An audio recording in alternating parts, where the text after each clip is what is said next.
This is the Retirement Solution Podcast with financial advisor John Hicks, founder of J. Hagan Capital. There are so many things that we just have in our mind and we assume that they're correct because we've heard them 100,000 times. We got to get rid of all those myths. If you've done a great job saving, you'd be surprised what you can accomplish when you use the right strategies. Most people just aren't aware of them. You've worked hard your whole life to earn and save. Now you need a plan to make that money work hard for you. So people that have sacrificed opportunities to spend money, they sacrificed by putting the money in that 401k. They've sacrificed by putting that money in a 529 college plan for their grandkids. Those types of sacrifices should go rewarded in the long run. John is here to help you find solutions for your retirement. Ask not what your country can do for you. Ask what you can do for your country. Big moments in U.S. history. December is a big month, apparently. No. It was Is it? In 1848, the California Gold Rush officially began. Did they officially begin it? It's like, okay, we found some gold. You guys go at it. They sent a tweet. Is that how it did it? They tweeted each other. They tweeted it.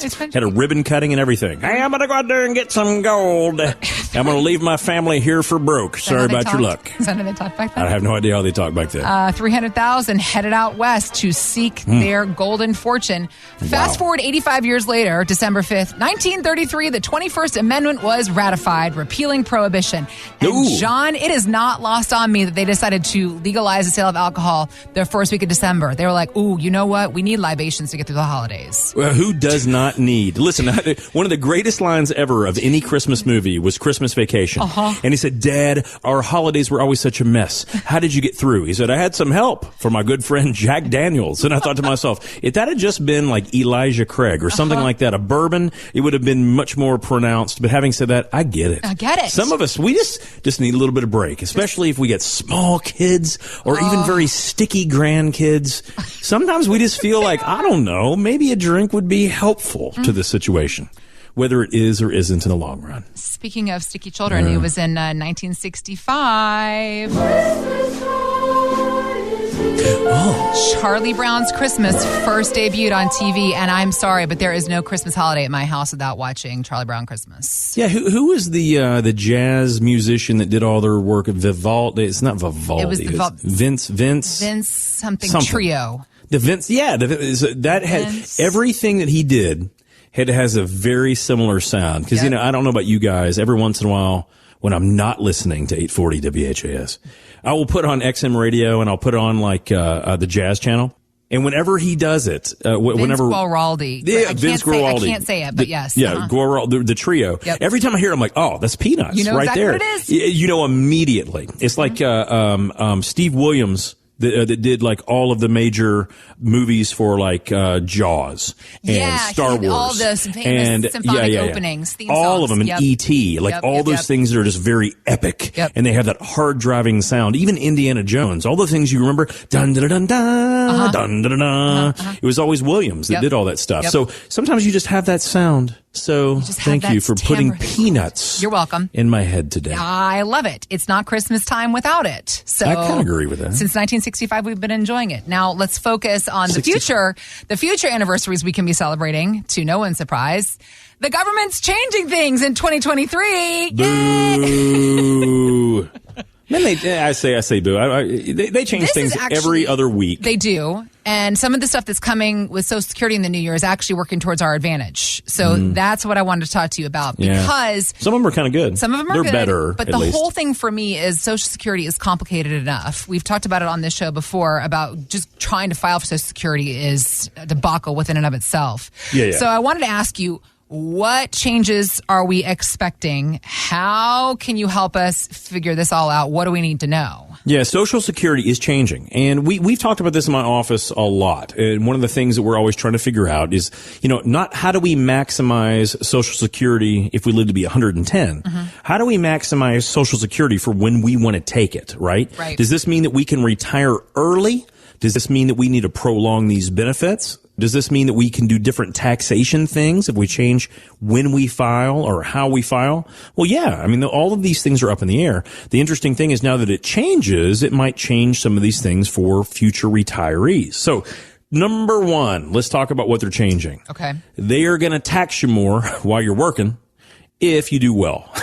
Yeah. So right Shocking. now, it's like, but I've said this for, heck, how long have I done this show? Almost a decade now. Mm-hmm. So, what I've said is the government's been broke for a while. They're broker now than they were 10 years ago. That's a word, broker. Yeah, they're broker. Yep. They're brokered. Mm-hmm. Anyway, they don't have any money.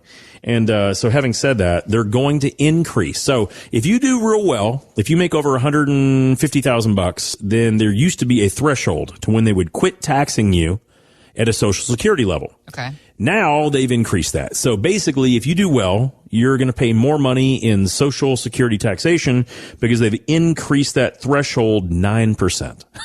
Yeah, they did. It's like, we need money. Who makes some of it? Who makes more of it? Who makes a lot of it?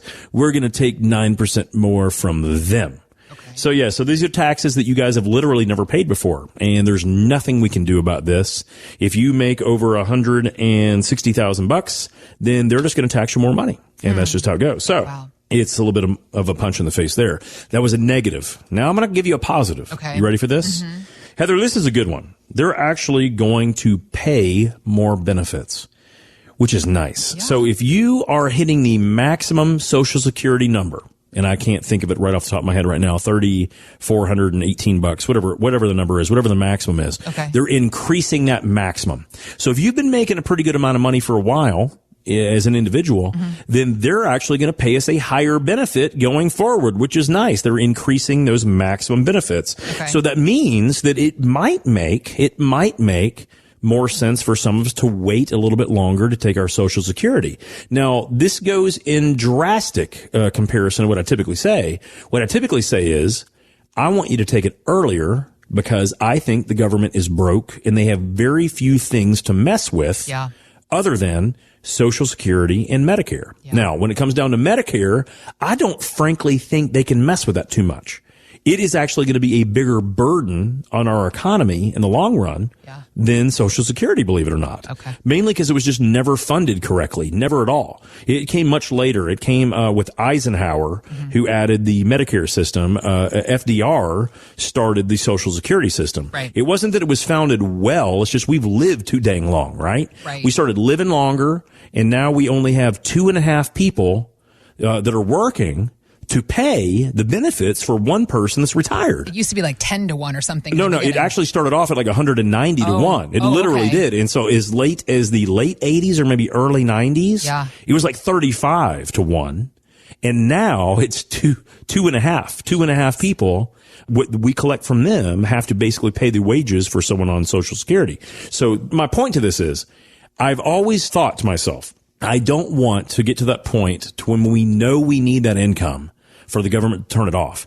It is really, really, really, really hard for the government to change something that you're already collecting. You guys know that. If you're collecting something, it is very hard for the government to change it. So that's why I've typically told people, hey, I know that mathematics say we should wait to our full retirement age or maybe till we're 70 potentially to claim. But depending on when someone retires, I've often told people mathematically, you need to take it earlier. You can invest that money. You can do any number of other things, but if you're getting it, then I know that they're probably not going to change your numbers. Now, what we're seeing now is that these numbers are going to go up. Guys, this is good. This is good. So, the second thing that they're doing and they're changing, they can potentially give us more money monthly. Good. So the third thing that they're changing, and we're only going to stop at 3 today because, it's very complex in all the things they did. But the third thing that they did is they increased the amount of money that we can earn if we retire early without being penalized on our Social Security. If you retire before age 67, then you can earn only so much money. Now it's $21,240. If you earn less than that by earning wages and things like that, you don't have to be penalized on your Social Security.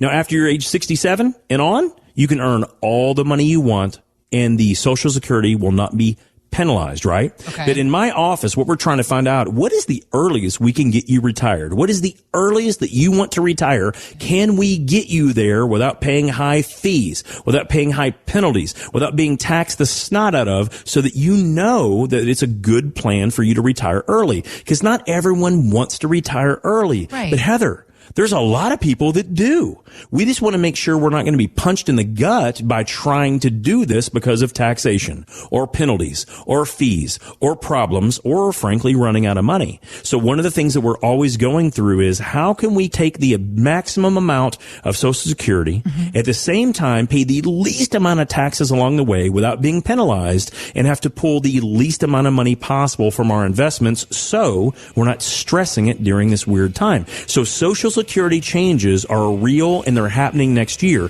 The question is, are we in the right spot today? If you don't know, I suggest you give us a call. Let one of my teammates run this analysis for you and find out what you can do to put yourself in a better spot next year.